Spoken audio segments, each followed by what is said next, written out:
Next here to another baffling mystery tonight, and a man sitting in a prison cell. He thought his crime would never catch up with him. This will surely make you think about the last time you were alone in a hotel room simply watching a movie. Because what happens next is nearly impossible to believe. Tonight, see if you can solve the case as fast as one private eye is about to, cracking it wide open right in front of us. So you remember getting that call that Thursday morning? Yes, sir. And it just came in as a deceased person at one of our local hotels. You'd heard heavy smoker, had been a drinker in the past. Yes. A lot of steak. Yes. So it wasn't out And of... never saw a doctor. So you thought this guy might have had a heart attack?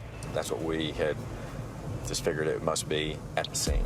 Detective Apple heads to room 348, and inside that door, 55-year-old man face down on the carpet. You open the door, Right.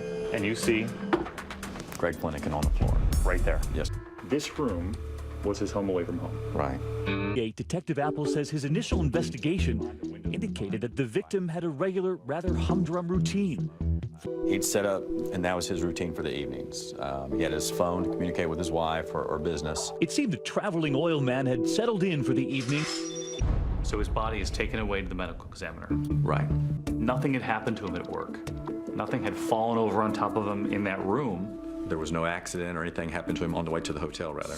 Did you ever think the ruling would be homicide? No. And who were they? They were some electricians out of Wisconsin down here working at one of our refineries. You asked them, had they heard anything that night? They said, oh, we hardly ever saw him. We don't know. So your phone rings. So my phone rings. Do you remember where you were? Yeah, I was on a golf course. Alcohol? No, Drugs? no, Pills? no, Nothing. nothing. I said, I think I know when it happened. I said, I think I know who killed him. And I think I know how we're gonna catch him. Fortunately, he was stolen from his wife. Exactly. You noticed some patching on the wall. Yeah, so I said, it's too big for a bullet hole, but let's see what it looks like on the other side. So now you're going into room 349. Correct. And that's where the electricians were hanging out. I mean, you saw that laser Right. go through the wall, straight at the bed. Straight at the bed. Clear shot. Clear shot. At that point, we know exactly what happened then. And you think someone must have fired a gun through that wall. Somebody discharged around through that wall. But has that private eye reached too far? The medical examiner, Dr. Brown? Yes, sir. He's been doing it a long time. He's done some real good work. He's trusted. And what he says, Is the gospel. so you tell him your idea, and at first he's not buying it. He's not buying it at all. And he says, hey, he says, this guy was not shot. This guy was beaten to death. A private eye preparing to jolt 3 electricians into telling the truth. And what was it they put in there? Toothpaste. They put toothpaste in the hole. Never bothered to knock, never bothered to put their ear to the door, heard any moaning or anything, nothing.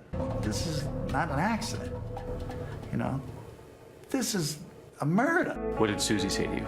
You know, she was determined that, you know, that there would be justice, that she would find out who killed her husband. And she was successfully able to do that. One determined wife, one incredible private eye. Did you see any of that coming? A bullet from the next room? Join the conversation on Twitter, #ABC2020. And that's our program for tonight. I'm David Muir. I'll see you here this weekend. And for all of us here at 2020 and ABC News, good night.